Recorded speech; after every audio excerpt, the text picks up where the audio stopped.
Apa kalian setuju jika melupakan jauh lebih sulit daripada mengingat? Karena biasanya semakin kuat kita mencoba melupakan, semakin kuat juga kita mengenangnya dalam ingatan. Anime berjudul Kimi no Na wa atau dalam bahasa Inggrisnya Your Name justru menunjukkan sebaliknya. Film ini menceritakan tentang dua remaja bernama Mitsuha Miyamizu dan Takita Chibana yang hidup pada waktu dan dimensi berbeda. Karena suatu kejadian akhirnya mereka bisa saling mengenal dan memiliki ikatan satu sama lain. Bahkan tanpa sadar, Taki mulai jatuh cinta kepada Mitsuha. Namun saat mencoba mengunggah perasaannya, tiba-tiba Mitsuha menghilang tanpa sempat berpamitan. Bersamaan dengan itu, kenangan Taki mengenai Mitsuha juga perlahan memudar dan terhapus dari ingatannya. Hingga semakin kuat Taki mencoba mengenangnya, disitulah semakin kuat pula Taki melupakannya. Mau tahu seperti apa kisahnya? Kurangi drama cintamu dan selamat datang kembali di Panel Story.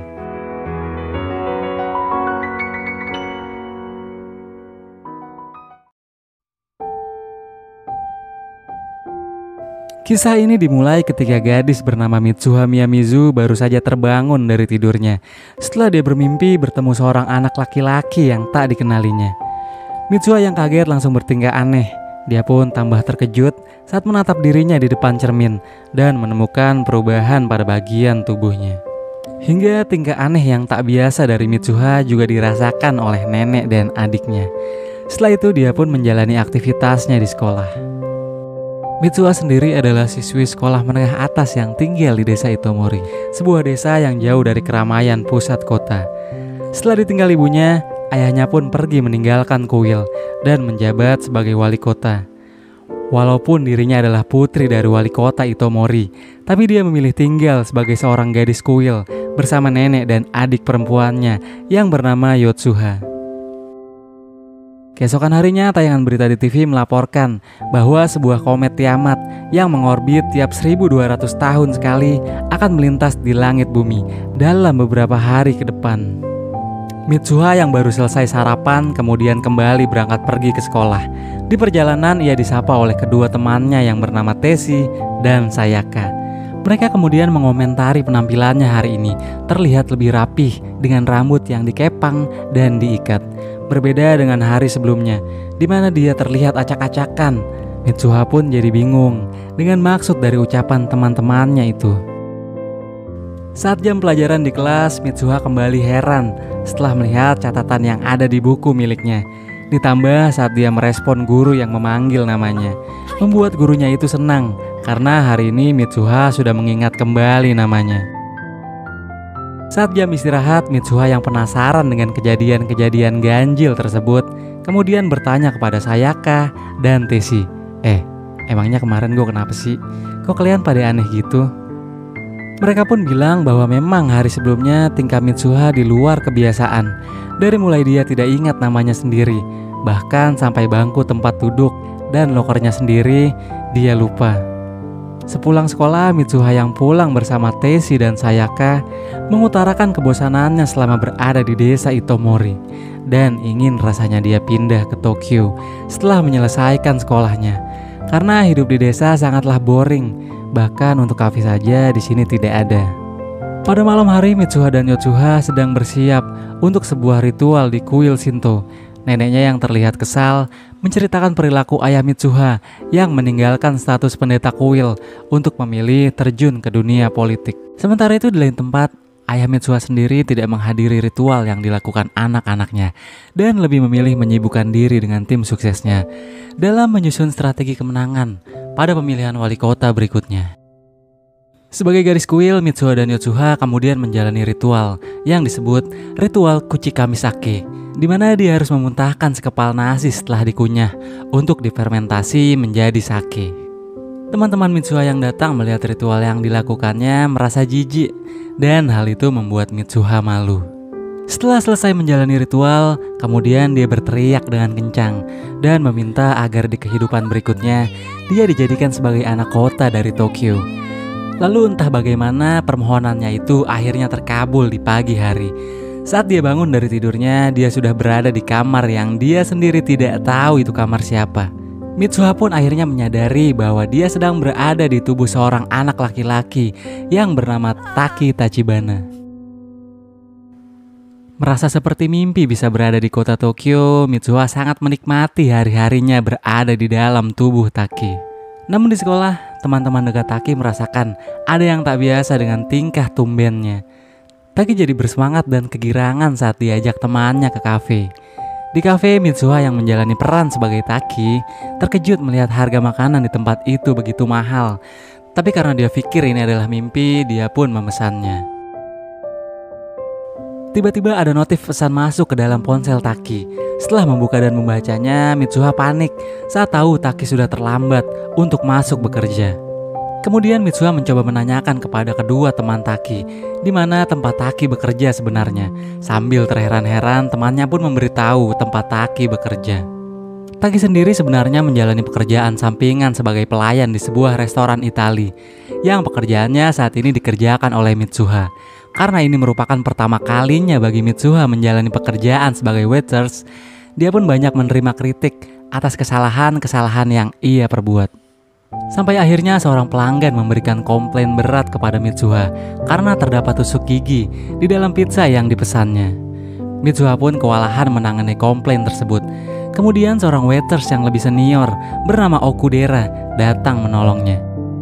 Dengan pengalamannya menangani komplain, Okudera pun tahu kalau itu hanya trik yang dipakai pelanggan untuk mendapat makan gratis.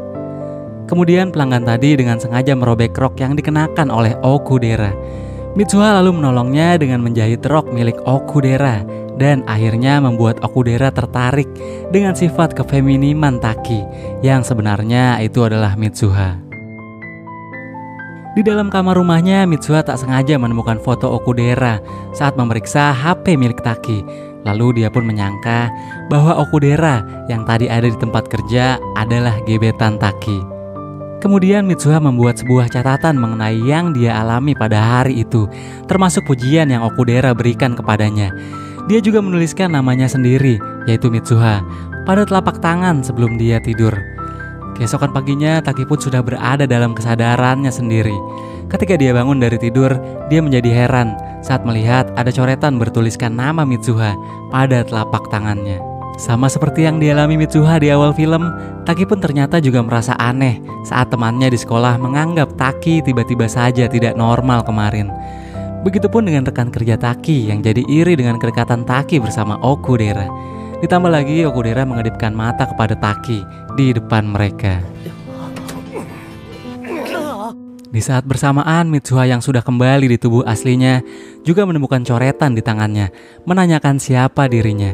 Setelah Mitsuha memeriksa buku catatannya dan Taki membuka not di HP-nya, barulah mereka berdua menyadari dengan panik kalau ternyata kemarin mereka berdua bertukar tubuh. Meski pada awalnya mereka mengira bahwa itu hanya mimpi yang sangat nyata, akan tetapi fenomena pertukaran tubuh jadi sering terjadi dan mereka alami. Akhirnya mereka berdua bisa menerimanya, tapi dengan catatan mereka harus mematuhi aturan yang mereka buat masing-masing demi menghindari reaksi kecurigaan serta menjaga nama baik dari orang-orang di sekitar saat bukan berada di tubuh masing-masing. Dimulai dengan Mitsuha yang menyuruh Taki agar memperhatikan roknya terbuka lebar saat duduk. Begitupun Taki yang mengingatkannya berhenti menghabiskan uang untuk jajan di kafe, dan semuanya berupa pesan yang mereka catat satu sama lain. Tapi Taki jadi merasa terbantu saat Mitsuha menjalani peran sebagai dirinya, membuatnya kini lebih mudah membangun hubungan dengan Okudera sampai mengatur jadwal kencan dengannya. Taki pun juga demikian, membuat Mitsuha menjadi siswi paling populer di sekolah. Pada suatu hari, Taki yang berada dalam tubuh Mitsuha pergi ke atas gunung bersama Yotsuha dan neneknya, menuju tempat di mana tubuh dewa kuil Miyamizu berada. Tujuan mereka datang adalah untuk mempersembahkan sake yang pernah dibuat oleh Mitsuha pada ritual Kuchikami Sake, karena sake yang dibuatnya dianggap sebagai bagian dari diri Mitsuha. Setelah itu mereka pun pulang, dan Shin beralih ke Taki yang kembali ke tubuh aslinya.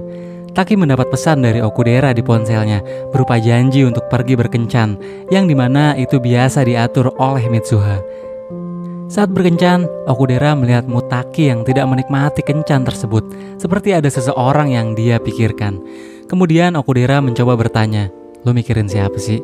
Okudera pun pergi dan sudah pasti kencannya gagal. Setelah kencan berakhir, Taki kemudian mencoba menghubungi Mitsuha melalui ponsel. Namun dia tidak dapat tersambung dengan Mitsuha. Sementara itu Mitsuha terlihat bersama teman-temannya sedang pergi ke festival untuk melihat komet Tiamat melintas. Pada awalnya mereka kagum saat melihat efek cahaya yang dihasilkan komet yang begitu indah. Tapi tiba-tiba komet itu terpecah dan membuat Mitsuha kaget. Taki pun masih terus mencoba menghubunginya, akan tetapi tetap tidak tersambung. Dan sejak hari itu, mereka berdua kini sudah tidak saling bertukar tubuh. Karena rasa khawatir, Taki akhirnya memutuskan pergi mencari keberadaan Mitsuha di Itomori.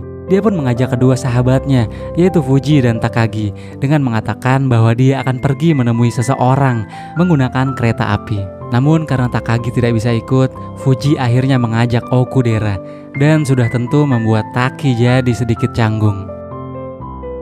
Saat tiba di tempat yang dituju, Taki terkejut mendapati kenyataan bahwa desa Itomori telah hancur akibat hantaman komet Tiamat yang menewaskan sepertiga dari penduduk Itomori, sehingga desa itu kini membentuk sebuah kawah besar. Dan yang membuat Taki lebih terkejut adalah saat dia mengetahui dari Fuji bahwa bencana itu terjadi 3 tahun yang lalu.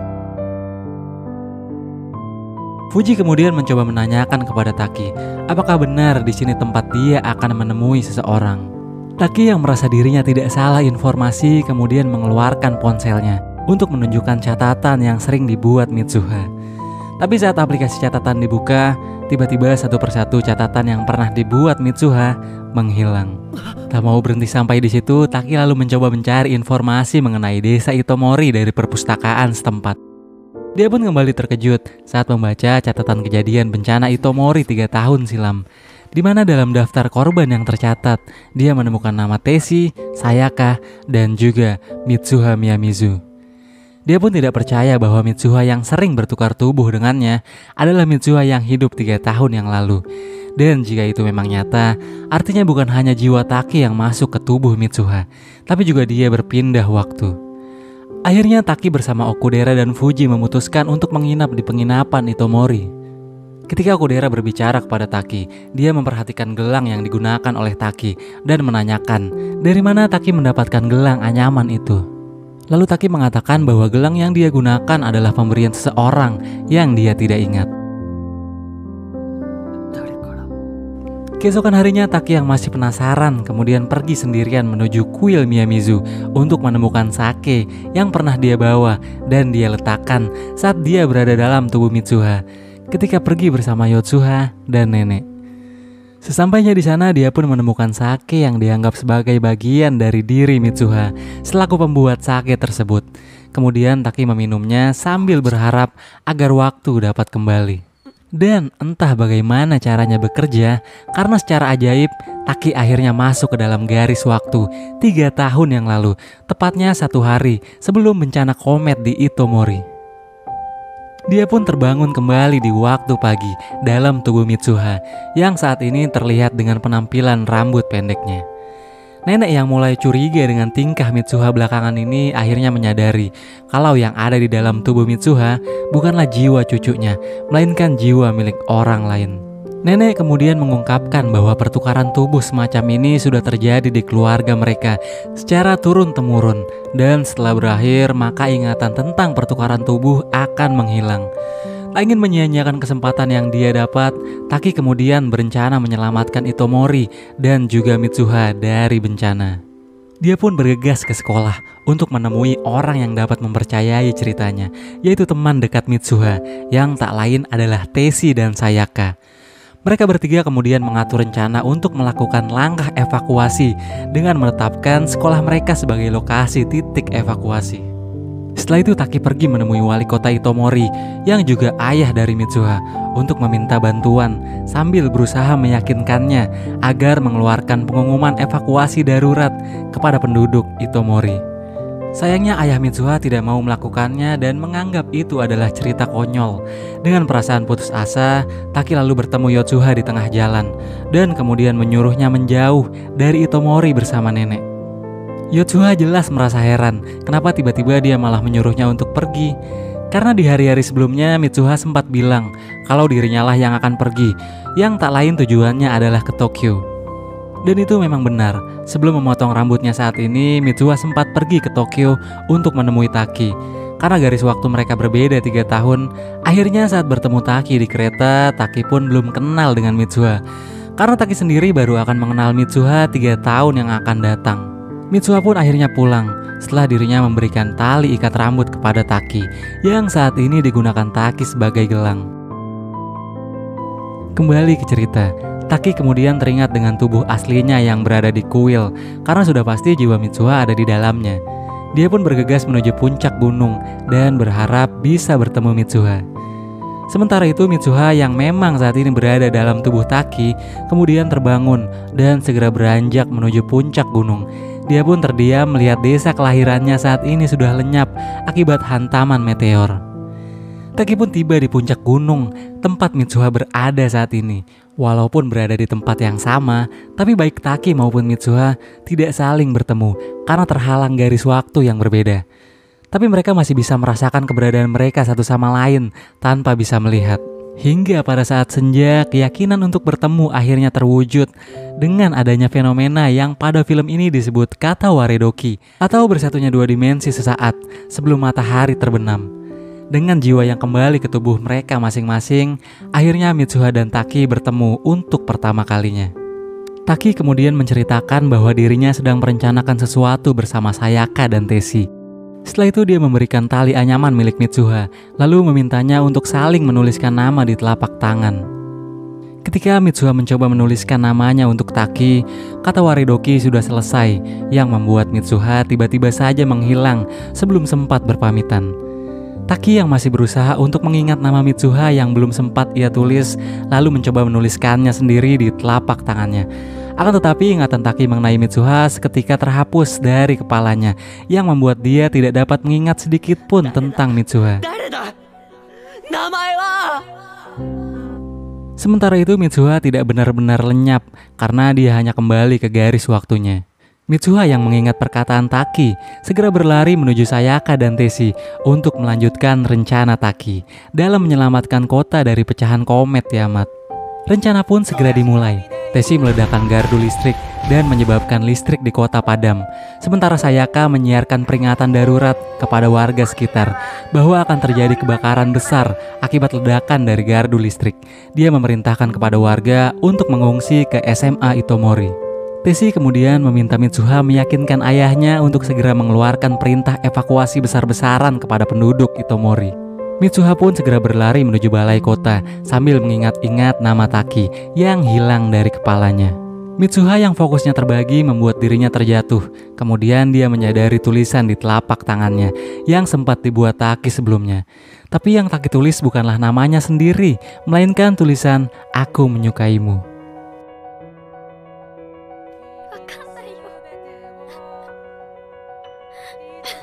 Mitsuha pun kembali berlari dan akhirnya sampai di balai kota tempat ayahnya berada.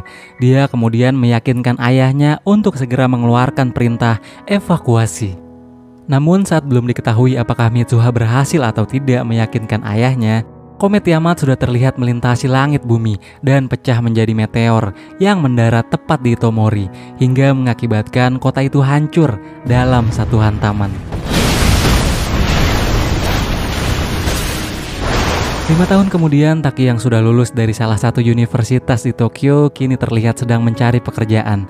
Tapi hingga saat ini di pikirannya masih saja samar terlintas sesuatu yang tidak dapat dikenangnya, meski dia berusaha untuk mengingatnya.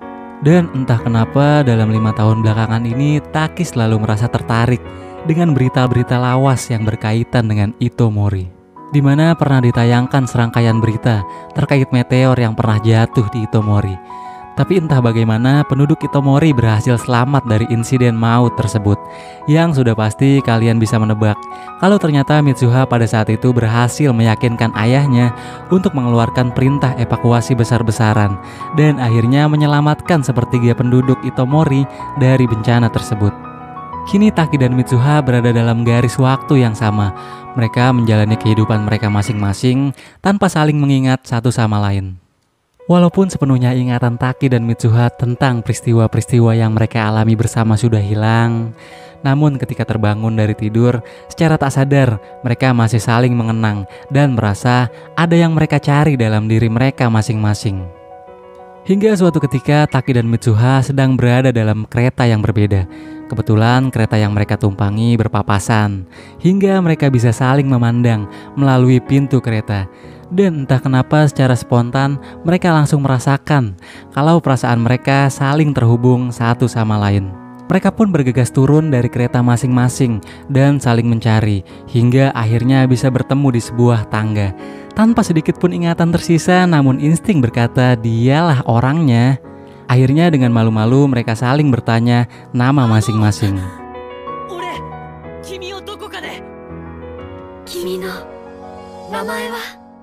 Itulah tadi alur cerita film Kimi no Na wa. Untuk melengkapi ending yang menghappy ini, diperlihatkan juga mengenai kehidupan teman Taki yang kini sudah bekerja. Sayaka dan Teshi akhirnya memutuskan untuk menikah. Yotsuha juga sudah beranjak dewasa dan melanjutkan sekolah di Tokyo. Sedangkan Okudera terakhir hanya diperlihatkan menggunakan cincin di jari manisnya. Tapi nggak dikasih tahu nih dengan siapa dia tunangan atau malah sudah menikah.